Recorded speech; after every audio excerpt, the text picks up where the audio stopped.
Okay, so welcome everyone to Our Distance Unlearning Hour. It is October 22nd, 2021, and it's great to see you all here. And we're going to go around and introduce ourselves in a few minutes. But in addition to our usual conversations about our unlearning practices, decolonial practices here at Ohio State University and beyond, especially in our engagement as K'acha Willaykuna, our project with Andean and Amazonian indigenous arts and humanities. I want us to spend some time today, and we've kind of thought about this session today as thinking about a collaboration that our research group has enacted as within the framework of the PYTUHE project, which is at the Columbus Printed Arts Center here in Columbus. PYTUHE, which means reading room in Samoan, is a project that has the guest librarian Leoli Eshragi, but also is involved with indigenous artists from around the world, including here in Columbus. And we're delighted to have Indigo Gonzalez, who is one of the participating artists in PYTUHE on the call today. And it also includes the Chumash artist, Sarah Biscara-Dilly, the Mapuche artist, Sebastian Kafukea-Liste, and also and Leoli Eshragi themselves, but also two community members and teachers from the Jaguapiru Reservation in Mato Grosso, Brazil, who we have worked with to commission a report on the impact of COVID-19 on their community in their reservation. So this is the Guarani Kiowa community there, and Kay and Verá. I'll just get their names correct here. So I'm just looking at their surnames. And actually, let me share. I can share the PYTUHE website, because that will then give you some of the background as I speak here. So this is Kay and Verá. So it's K Rusú Katupyry and Verá Poty Resakã. And again, luckily we have Isis Barra Costa here, who will help me with pronunciation, and we're going to be talking about translation as well. So this is the PYTUHE website, and I'm going to put all the links in the chat so we can navigate this space. The subtitle, which I never pronounce, is also in Samoan, and it says "Be Courageous Language Teachers Reading Room." And so this is a project that is engaged with indigenous language, revitalization and learning. And the commissioned report from Kay and Verá was produced in Guarani, but also in Portuguese, and thanks to Dr. Barra Costa, has been translated into English as well. And so there's a description of the project here, listing all the artists, and there you see Indigo on the list of artists, but also the list of books that they choose as part of this reading room. These books are all selected by the artists, and then each artist produces a poster, a print, and this is Leoli Eshragi's print. But I'm just going to screen all the way down to the one entry for Kay and Verá, and that is, as it stands, this newspaper, I'll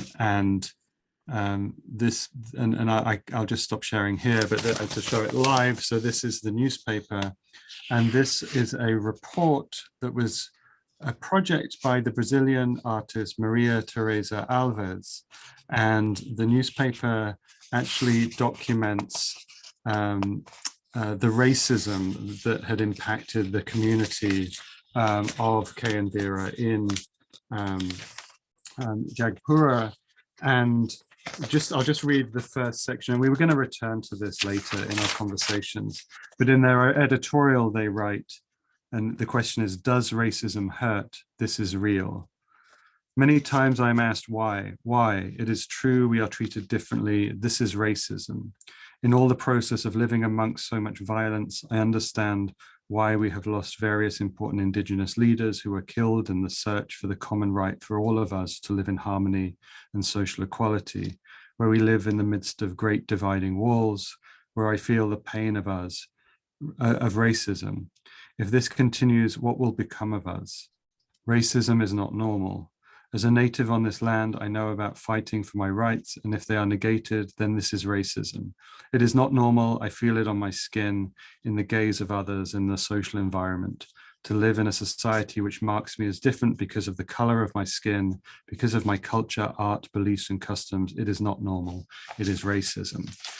And this newspaper is available for free at the Columbus Printed Art Center. You can pick it up there as well. And this was part of an installation that Maria Teresa Alves did at the Sydney Biennial for Nirin, which was curated by the Indigenous Australian artist Brooke Andrew. And it was part of their installation there. And I'm going to just share my screen one more time. And this is the setup of the installation that Maria Teresa Alves has there. And there's some other photos here. So you can see the image here of the newspapers as part of her installation. And what happened was there was a auction for artworks after the biennial, and I purchased piles of the newspaper to bring back to be part of the K'acha Willaykuna project. It just felt so important to do that as well. And so this is, and Maria's project is called Decolonization Continues. And so our commission is an extension of this to bridge the pandemic of racial violence against the community with the pandemic of COVID-19 as well. And this is, I'm just going to, we'll have a chance to look at the commission report in a minute and read through it. I think would be nice to read through it together.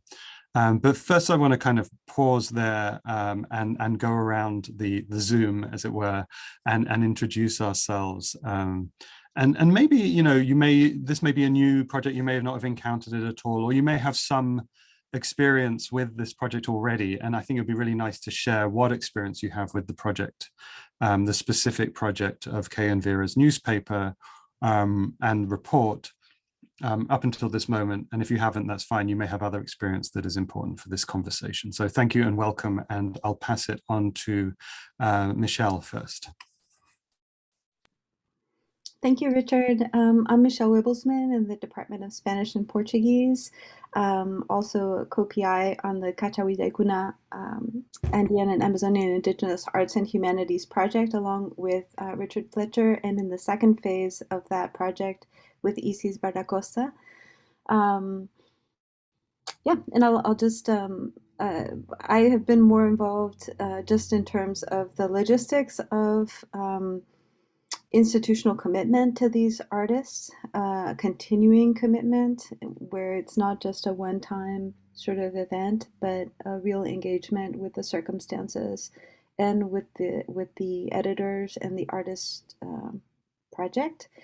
And dealing more so with that in the realm of administrative fiscal complications that really lay bare the differences between the discourse of engaging Indigenous artists and inclusivity and diversity, and then the practices within the university that are often counter to those efforts. So we can talk a little bit about that eventually.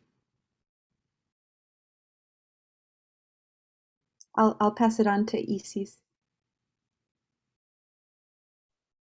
Thank you, Michelle, and thank you, Michelle and Richard, for involving me in this project.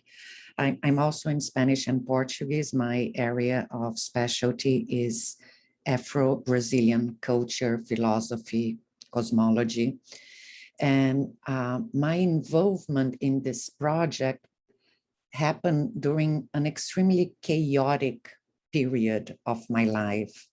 And I was in Brazil at the height of the pandemic, in personally complicated situation. My mom was dying, and I was getting like messages from some colleagues, like, do you have information on indigenous, like how COVID is impacting indigenous communities? And I actually, like, I forwarded this translation to them, but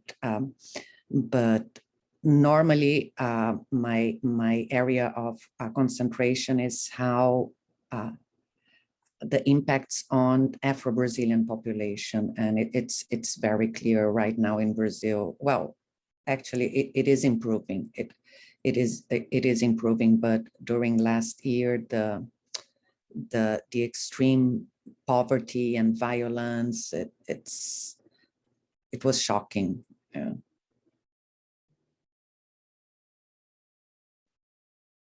Yeah, thank you, Richard. Can you pass it on to someone, Isis? I do. Indigo, I love your name, Indigo. Hello, good morning, almost afternoon. I'm Indigo Gonzalez. I am a Two-Spirit Afro-Indigenous artist, educator, researcher. All the things related to art is where I play. Located here in Columbus, Ohio. Being Afro-Indigenous, I have been doing a lot of play in my research when it comes to understanding like my place in relation to Mother Earth. And so having a mixed heritage and lineage, there's been this narrative of being Native Southern Ute, but also all the ancestry related to that. And then same with my dad's side and being African and also from the islands of Jamaica and Haiti. And then also my shared heritage with like Richard with Scotland and Spain and all these things, and how understanding my place when it comes to these conversations of Indigenous voice in spaces of chaos and trauma, and understanding what can be done now where we're separated because of the restrictions of like COVID, the pandemic, travel, economic issues, the whole thing. So when it comes to the Reading Room Project, I have been there for about a couple months now. And I've been focusing on this idea of office hours since I'm usually there every weekend anyway. So people can come in and spend time with me, but also access the books as well as the newspaper. And we can have a conversation if they are interested in, or if they've ever heard about it, we can have a conversation. And so that was something that was a bit of an issue before because there was no one there to hold space. And so it was very much a collection of Indigenous work, whether it's visual, written, narrative, that was placed in a very colonial way of up on a shelf, no one was touching it because a lot of people didn't think they could have access to it, even though it's meant to be read. And so I had a conversation with the co-owner, and I said, well, I want to make this an Indigenous nesting space so we can actually have conversations together while we have the beautiful people printing and having conversation creating in the background. So it's a really lovely space to do this work. And so with that, I have implemented the office hours where I have my medicine blanket, I bring homemade tea, I lay some books out that I think I'm called to bring out for the conversation, and then I'm writing reflections and taking visual notes so that I can post it up on the Columbus Print Center website so that people who are wanting to know more but maybe aren't localized, they can still have access to this space. And I'm also going to be offering Zoom office hours as well. So if there are people from other countries, other states who are wanting to be more involved, they can still participate because that's what we're all used to doing anyway, like what we're doing right now. So I've been interested now with like what's happening in like Southern America and Central America, because that's not really my world. My world is more in the States. And so I've been really interested in knowing more about what's happening with other Indigenous relations. And so I'm very knowledgeable when it comes to Midwest indigeneity and Southwest indigeneity. And so I'm really grateful to be here to know more about other aspects, especially when it comes to mixed peoples and our Indigenous ways of being. I'll send it to Jarrett. Jared, before you jump in, Indigo, could I just ask one thing, which is you've been sitting there with the newspapers on the table, and so I just I presume that comes into this element of access and openness. Do the newspapers still stay on the table in the office hours? Or they move some? Sorry, just before. No, I put them there. Yeah. No, I put them there, and then I also always remind people that they are allowed to take them. They're not just like a modern art installation, which a lot of people have thought that they were because we're in a print studio. Yeah. So I'm also thinking about coming up with some sort of hieroglyphic type signage that I'm wanting to do with some prints, so people can know that they can have access to this space without just walking and looking at stuff. So. Cool. Thanks so much. Sorry, Jarrett, to interrupt. No worries at all. I apologize for entering late. But my name is Jarrett Waters. I am a recent graduate of Ohio State, where I studied econ and Spanish. So I think because I was late and also because I no longer have an institutional tie to Ohio State, I have very little context on some of these projects and some of the work that you're discussing. But I've been students of both Isis and Michelle, so I'm excited to be able to apply some of that. I apologize, someone's driving by really loud right now. I look forward to being able to apply that and to continue to be involved in any way that I can. And I will go ahead then and pass it to Peter. So I arrived late, and if you could just refresh for me, what is it that we're sharing at the moment? For the moment, Peter, just introduce yourself. That would be great, and then pass it on, and then we'll get to a conversation about this project, the newspaper. Did all the links come in, or I can refresh all the links as well? Maybe they didn't get in for you, but I'll just. No, they did through Anna. They did through Anna. Okay. All right, she forwarded them to me. My name is Peter Freeman. I'm a teacher in Toronto, Ontario, Canada, and I got involved in the Learning Hour in the last 5 or 6 weeks through my daughter. And I am a white settler colonist, benefited from white settler colonial parents, grandparents, history, and but my world is intersected with the indigenous world through the adoption of my daughters. And I'll pass it on to Kurt.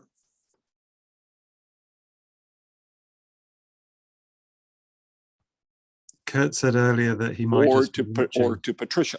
Yeah, thanks. No problem. Hi, everyone.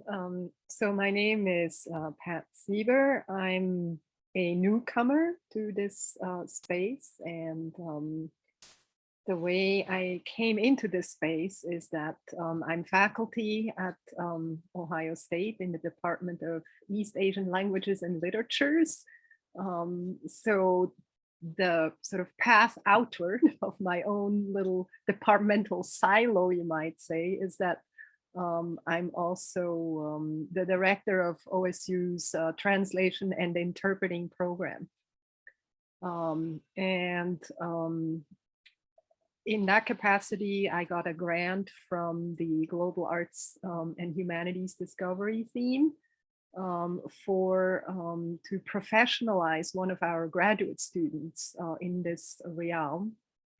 And the way I framed our endeavor was that I thought it would be very important to foreground 2 ideas. One was the fact that the US is a multilingual country, and it always has been, and that should be something we should not just recognize passively, but actively work towards embracing into who we potentially, who share this earth here, right, can become. So part of the idea here was also a recognition that access to languages is very unequally distributed, both right within the US, but also globally. I mean, if we look at translation statistics, you know, so like Chinese is my language of, you know, sort of expertise. Of all the things translated, there's like 1% of all things translated involve Chinese. You know, even though I think everybody can agree that, you know, it's perhaps the most widely spoken language there is. So, so part of what I've try to do in my translation teaching. We have a number of core courses that we offer, and it's actually there that today's topic here connects most directly to my own experience and that of my students who have worked in translation-related projects involving the Latino community in Central Ohio. So one student was working for OSHLA and doing English to Spanish translation to create broader access for health and testing resources when the pandemic first broke last spring. And then another student was involved in a grant. I don't know, maybe Michelle, you were involved in this grant as well, that collected stories of Latinas and Latinos and or Latinx populations with regard to their own experiences here in Central Ohio, and transcribing this material with a view to making these stories accessible. So yeah, so I think translation, I think in those contexts, you know, emerged as an important way to give voice to experiences that often tend to be, I guess, you know, well, we can use various kinds of language, right? Systematically excluded, brutalized into silence, or, you know, just ignored. So yeah, so insofar as you know, this hour involves translation and sort of builds on the impact of the pandemic on indigenous communities in Brazil, in this case, I thought I would come and, you know, learn from all of you.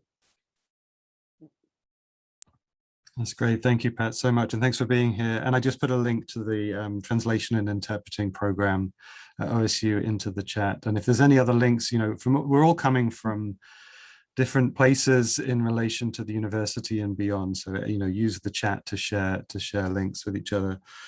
So, you know, it's taken time to get to this point of introducing ourselves, and this is the beginning of this conversation, so I don't want to like think that we have to like exhaust everything today. But I was wondering, since we do have Isis here, I just thought before we read, well, actually, I'll leave it up to Isis. Isis, should we read the text in English first, and then talk about your approach to translation and also, I mean, the conditions in which you were translating this as well, and any other reflections you have.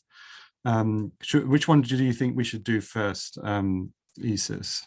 Sounds good to me. I think reading in English first for those who haven't had access to the text yet. Okay. And what I'll do actually is I'll share screen, and it would be nice maybe if we could just read a section and then just say like pass it on. And someone else will pick up, okay? So just so we don't have one, especially not my boring, monotonous voice reading the text. So Isis, would you mind starting and then just pass it on when you're ready to stop reading, okay? And I will share the text, and I'll scan through the text as we read, okay?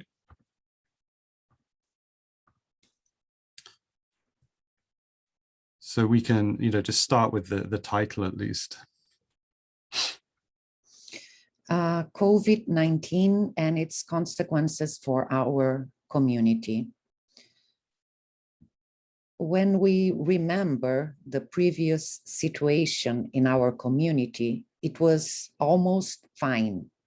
Even in difficult times, our community always had hope for a better life with our families. Even under tight circumstances that suffocated us in every way, even then, we carried on with much strength and faith in Nyanderu, asking that we and our families, our young people, religious elders and shamans, that in every situation and circumstance, we be protected always and have the intelligence to work things out so as not to give up our fight. Jared? Today, our community finds itself somewhat frozen in place, like it cannot move, as if it were a bunch of bees huddled together. If touched, it would take over and sting and contaminate everybody because of us, because we are seen as something dirty with no future, even as we coexist with the diversity the world presents us. We have the right to be what we want. We can be equal to any other community or group, but we will never cease being what we are by birth, the true people of this land, so-called natives. I'll pass it on to Indigo. This was before the pandemic entered our space. When this disease entered here, it brought great fear for everyone, especially for the young people, because young people play together, run together, sing together, bathe together, stroll together, share experiences, and swim together.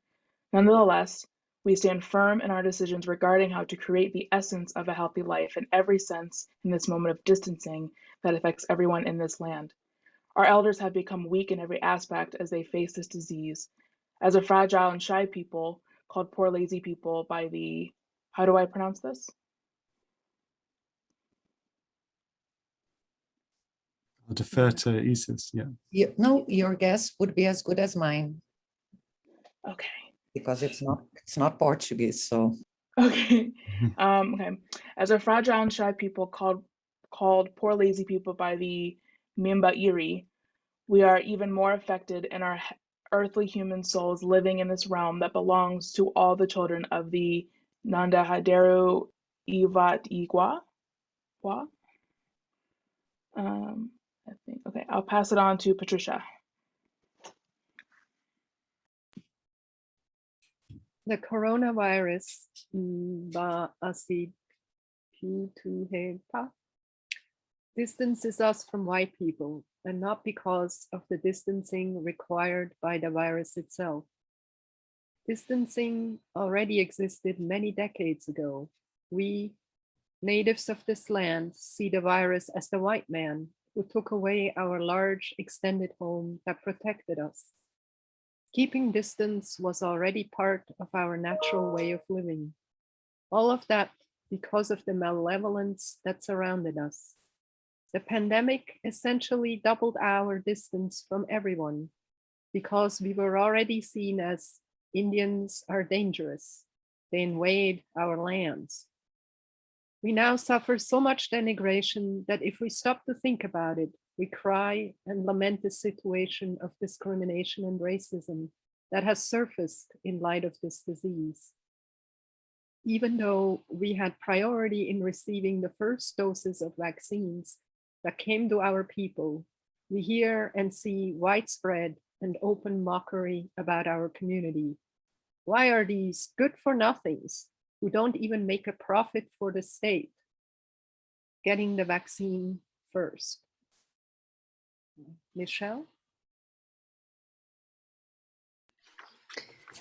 These are comments that we see today on social media that are exposed for everyone to read. A racism perpetuated against people of our color, dirty people with no future. The pandemic we are experiencing at the present time is both the COVID-19 virus and a pandemic of total disrespect. For now, everything has been suspended in our village: cultural dances, schools, churches, and traditional festivals that are part of the culture of the village. We are not involved in anything. It is just each and everyone in his house. Many relatives are in need because of the realities of the pandemic. Even under these circumstances, we continue fostering joy at the heart of our families, as well as growing of crops, of edible plants, potatoes, cassava, corn, peanuts. Even with what grows, with the situation of disease, this umbilical cord is still flourishing so that our children and young people do not lose their identity, always being strengthened without losing hope for a bright future. Richard? The impact of COVID-19 has stirred, disrupted, and unsettled our ancestors. It has caused a paralysis of mobilization and caused general uneasiness and an overall discouragement, not because of the disease, because of but because of the distancing of people who visit the Opi, so the sacred center or the prayer center, turning Angustu Marangatu into a cold place without the presence and interaction necessary to continue life in the Opi. Peter?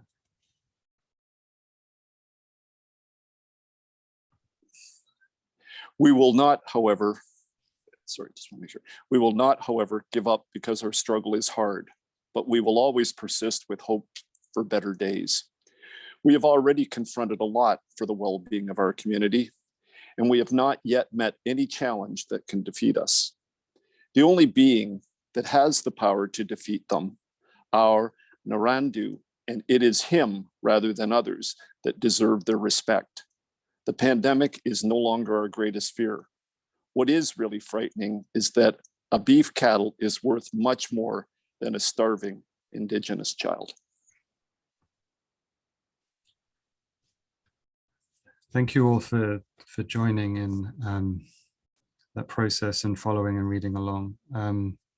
I'll just turn it to Isis now. And just so what happened at this moment was Maria Teresa Alves sent us the Portuguese and Guarani text, and then Michelle reached out to Isis, who at that time, as she said, was in Brazil at that moment, to translate. And we had a bit of back and forth.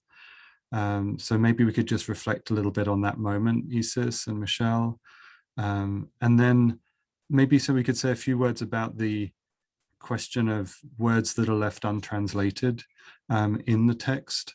And also this one of these problems, I think, which is, and which I've seen as well, because I can look at the Portuguese and the English and see the relationship. But when I look at the Guarani, I see, maybe it doesn't align, and I'm kind of like need to kind of double check with Kay and Vera about that as well. So we need to kind of go back into community. And I was thinking, if there are questions that we want to add here, that we then send back to Kay and Vera in relation to the text. So not knowing this isn't a kind of completely finished project just yet in terms of the translation, although we do want to disseminate it even in its unfinished state. I think it's important that we acknowledge that we still might need a little bit of work on it. So yeah, Isis, just the process, and Michelle can chime in, and anyone else, and then we'll get to some of those untranslated terms. Sure, yeah, so the importance of the dissemination of this text, no? So I work on translations, especially poetry from Portuguese into English, which is extremely irresponsible and something I love. And I work mainly with oral poetry, no? And the issue with oral poetry, like a good chunk of the work that I get comes from anthropologists who have the tendency to hyper-correct the language, and there is an arrogance there, no?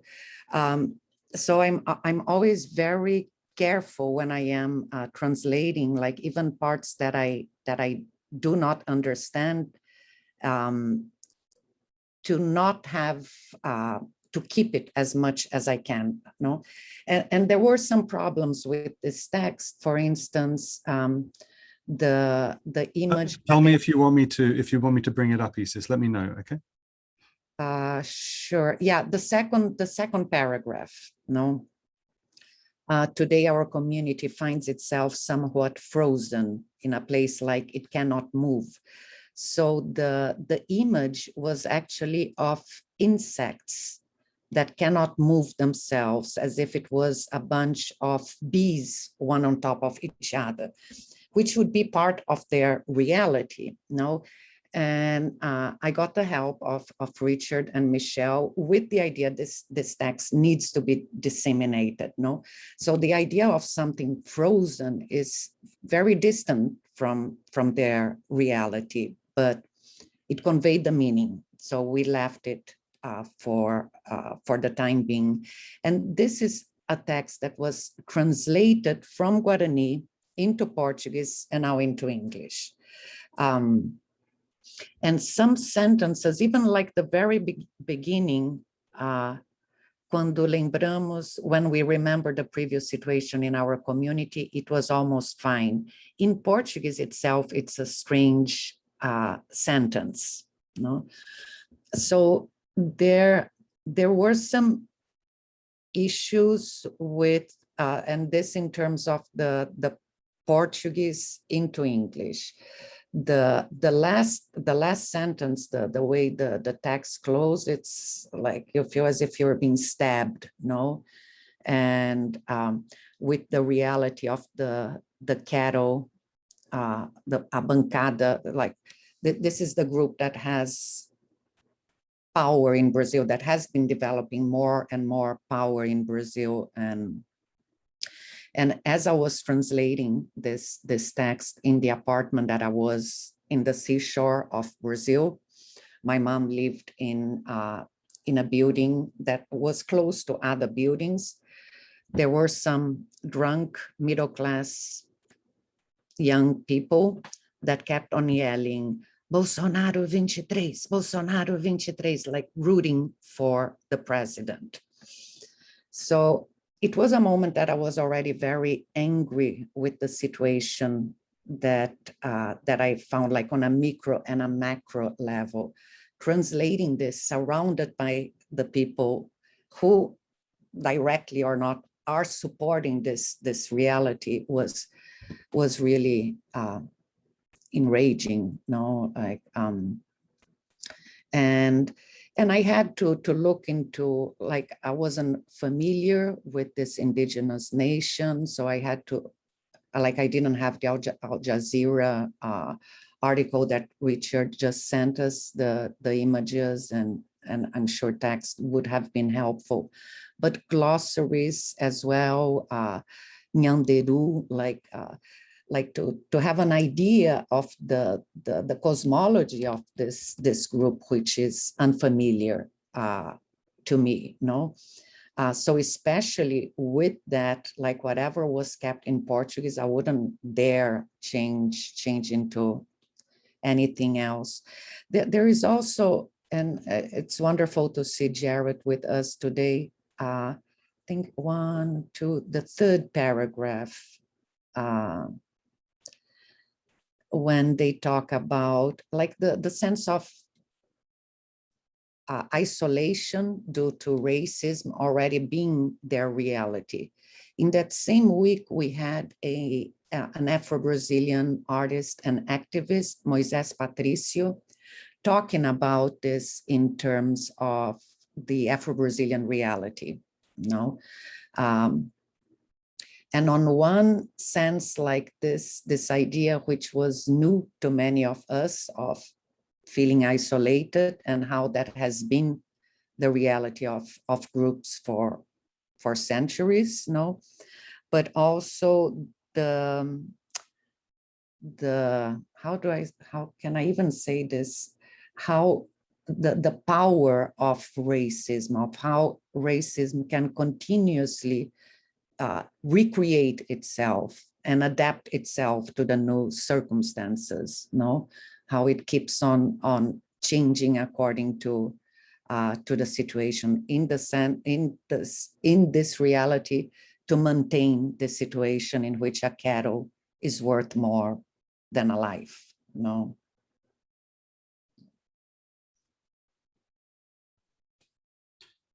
Thank you, Isis. I don't know if, I mean, the translate, you know, I think it's really important what you're saying about the kind of respect for the Guarani text, and not, you know, thinking of translating terms when unsure and when work needs to be done. And the OP, which I looked up into, and it's kind of ironic how I found out what it meant, which was there's a health organization in Brazil that has that name, and they actually acknowledge that it comes from this sacred space for the Guarani. And so, you know, it's like this health organization that, you know, private health organization, I think, that uses that word. Which would be also the kind of the sacred prayer space as well, where the shaman was in that space. And there have been events in the last few weeks of some of these, not in this reservation as far as I know, but in other reservations, of these prayer houses being burnt to the ground as well. And I think this is one of, I know it's not a translation issue, but it does feel like the commission of this project and us turning attention amid all the things that we do at the university and beyond, and all the projects that we're doing, everything, how busy we are, their lives are just, they continue in this state, and no, even though, as Michelle said, we are, it's important that we are using this collaboration of sending funds that support their community, and spreading the word in the way that we do. It's also very sobering at the same time. And I can definitely empathize, not directly with what your experience is, but that feeling of like reading this, translating this at that moment. And I do think there is something about translation where it's a way of engaging with language, which gets to a very kind of visceral sense that, you have to kind of move within it in a way that's kind of, it's even more affective as well. And this is the type of translation that it's urgent. There is a sense of urgency to it, and it's like one of the strongest political elements of aspects of translation. No, like I'm sure Bolsonaro is going to be indicted, like with time. It's not going to be soon, especially for this, and we need the eyes of the world on this matter. It's urgent, Yeah, and maybe I'll chime in there. One, the urgency and the issue of dissemination, that in a practical way, we need to get this out there, and not just by way of the K'acha Willaykuna project, but to get it into our local news, to get it into our national news, right? Following the example of Al Jazeera. So, and I'm thinking all the way from the small, like post it on campus, get it in the Lantern, put it in the Gazette, but then beyond, our small scope to get it out there. I wanted to make a comment on issues of translation, and then the second part, Pat can certainly relate to this, the part about interpretation, right? So for me, one, thank you, Isis, for such a careful, translation of this text, and bringing to our attention some of the difficulties, of the translation that is not straightforward. But in the end, for me, this text is pretty clear, right? Very direct and with very compelling, points that are being brought to our attention. So we do have to read it, with attention and with commitment. But for instance, the example of the insistence on practice as the heart of the community, how COVID has affected communities of practice, right? Where it's not about markers or documentation or things like this. It's about the getting together of community and the specific impact that the pandemic has had on that particular way of being, right? The issue of distancing, not as a COVID thing, but as a colonial thing, right? Like for years, and I think Jarrett posted a comment, it has been there, challenging, even, with Maria Teresa's title, Decolonization Continues. Colonization continues too, right?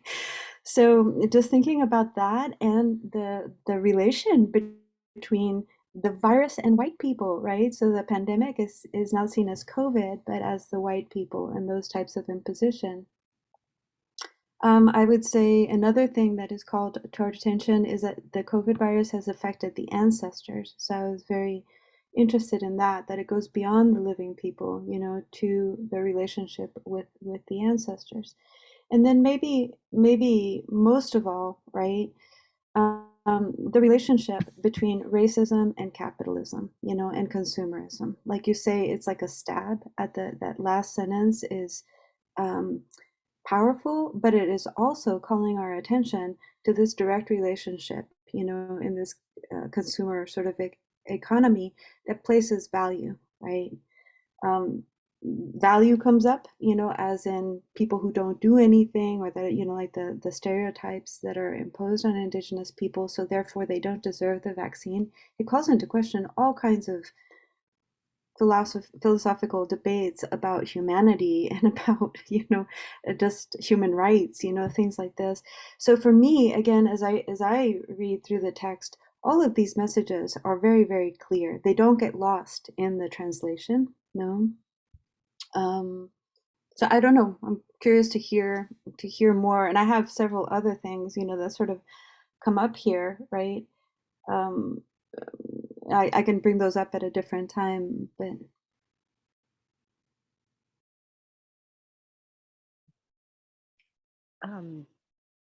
can I maybe ask a question?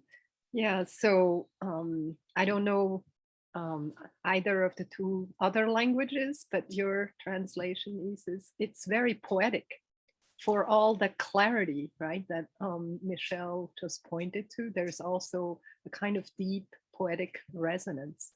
And so, at least to this listener or slash reader. And so I guess one question that I have is, you know, whether there was a genre of oral poetry that underwrote the indigenous version of what is being relayed here, that somehow, even after, you know, 2 rounds of translation, still somehow resonates in the English version. And I mean, I guess part of me, this is my literature hat that I'm wearing here, but I also think that forms of poetry are a way of knowing, right? And I think part of sort of decolonization or colonization can also be an erasure of certain literary forms.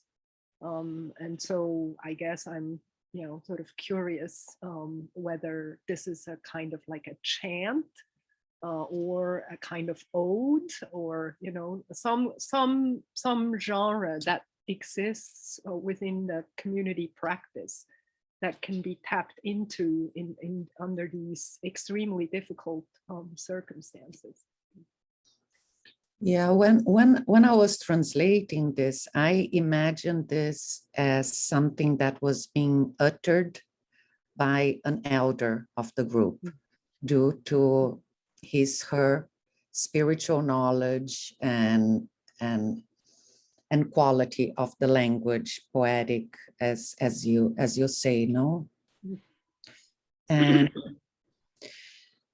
so, like, my experience and my knowledge is more on Afro-Brazilian cosmologies and the importance of the word, no, the weight of the word pronounce, no, like what it, like, it comes with the ancestors and comes with the soul, no? And I would imagine there is something similar to this. I do not know if Richard knows more about the original text, but also one point that you make, I think it's very important in the, like, how poetry is perceived in Western societies. Like, nowadays, more and more a point is being made that methodologies, when it comes to, for instance, African diasporic women writers, no? Like, for instance, Audre Lorde, at first, like, it was only seen in terms of poetry, and now we can see it as a methodology, no? So the importance, like, what, how to conceive of poetry from oral literature into, like, the word of the ancestor, the one who knows, and from that, like like even a methodology as such, a way to approach. But like I never studied that. Like it's wonderful that many of our students are gravitating to your center and taking classes with you. Like I wish I could take translation classes. I mean, one thing I'll say, and I think I'd like to kind of model this because I think it might be the best way to give ourselves context for the report and its language, and I do want to also acknowledge that we could have moved faster in this, and that's on me a little bit, that we could have, the urgency is so important. And I think, reading this with you all is kind of pushing me that we need to get this out there. But I would turn to the other newspaper, because this report was written by Kay and Vera, who are the editors of their community voices in the newspaper that include elders. Kay is a teacher who's 47 years old, and Vera is, she doesn't give a role or a profession at all. But Kay describes songs of celebration and dances, and also this is storytelling in relation, it might, we can call it poetry, but it is oral storytelling. It is testimony that is being recounted in the newspaper, in the Decolonization Continues. So one of the things is to go from the text, the report that we just read, back to Maria Teresa Alves's project that Kay and Vera edit, and give us some context for language terms, for other elements. And I think this newspaper is not available online. And so it is that kind of feeling of, we have to kind of go to Columbus Printed Arts, pick it up, and then work with it and read it together, and give us that kind of enriching framework as well. So yeah, we've reached the hour. There's lots to be done, and there's lots to say. And Indigo was going to say something. I need to say something, Richard. There you Hang go. on. Then we'll leave the last word to Indigo, and then we will continue this conversation. Yeah. So I think one of the accessibility things that makes a newspaper inaccessible, obviously, is a translation point. And so like having to use like a typeface for like these oral narratives and stories. And so I do think like this is a great draft and starting point, but if we're going to start including like global indigenous ways of expressing like narrative, being more inclusive of the other mediums like oral, color, form, all that would be so much really beneficial. And there's a lot of indigenous like film festivals going around, right? There's a lot of people who are like, I work I'm getting into like the more animation field and doing like visual albums, where a lot of my indigenous artist friends who are songwriters like Frank Wan and Tana Walder, like they do things where they are poets, rappers, but then they have other indigenous artists with color and animals and all this stuff to give context of not just like a translated form. Like it feels like the newspaper itself is a very colonial act. And so how is there a way that we can have multiple mediums to have this come through? Because I know for some people reading, they don't want to read text, like quite honestly, or they can't read text. So what is another accessible point, which is sometimes visual or auditory, and that could be spread in that kind of reality of like the internet, that you don't have to go to the print center to get access to this information. You don't have to listen to this to have access, right? And even with what I've been listening, like Rich and I share that I'm reading Nupiming, and I'm listening to the audiobook while also reading the book, because there's such a different way in which I'm understanding the book itself when reading and listening, even though it's not the author's voice. And that's something that is one of the most decolonizing acts, I think, is having multimedia experience with the same narrative. Like that is something that needs to be put over and over and over. And that's the momentum right now, especially with social media, that you really can put like your homeland, your, herbs, your voice, and send it to anyone around the world than having them pick up a book or read a PDF of what you're trying to tell your story. So, I mean, like I'll leave it at that, but because I also like work with multimedia stuff, that's been more accessible for especially young people. to see it, like how the link that we had for the Al Jazeera article, like that has more of an impact for a lot of young people who have short time spans and capacities to then like also go deeper with a news article or something like that. So I hope all that makes sense, but that's kind of what I'm feeling, that pressure while in this conversation, to give it so much more support and have it not feel academic, you know, because sometimes it can feel academic, you know, when it's not an academic issue, you know, it's a people issue. So Definitely. that's my 2 cents. Definitely. Yeah. And I think it goes also within the spirit of PYTUHE and as you're bringing it directly to the experience, the office hours that you're doing, which, you know, tell me the hours for the office hours, Indigo, before we go. So Saturdays 10 to 6, people can walk in or they can sign up for office hours. Wonderful. Thanks, Indigo. And again, we keep this to an hour. Jarrett's leaving. It's just a drop in the well of the work that we need to do. But just to reinforce what Indigo was saying, this is not, our Unlearning Hour isn't a purely academic space either. And so we need to kind of think about how to bring that. And I think at least in the recording that we have here of us reading, we're getting somewhere, and we might think about radio, we might think about other mechanisms, and we all know this text now. So let's go through into our lives and day, like what we're doing next, and bring it into that space that we lead into as well. So thank you all for being here in your presence. I think Michelle's going to have the last word. And no, it's just a question. Richard, can we commit to continuing this conversation next week? Because I think that there's so many things that we need to still flesh out. So I would hate for it to just sort of... Sure. We can definitely do that, Michelle. We are also in the middle of reading the Cassandra Press Reader, which is on Blackness, Indigeneity, and Erasure, which was another commission for K'acha Willaykuna, which was with an African-American and Afro-Brazilian artists, Kandis Williams and Aline Baiana. And so we're in the middle of that reading, and we do need to, we want to return to that reading, but I agree, Michelle, we need to have this space and we need to kind of come back. So that's what we will do. And then we will come back to the Cassandra Press Reader because it is all bound up together. And so, but thank you everyone so much for your attention and your presence and sharing this space with us today. Thank you. Thank you. Thank you. Thank you, Isis. Thank you, everyone. Thank you, Isis. Richard.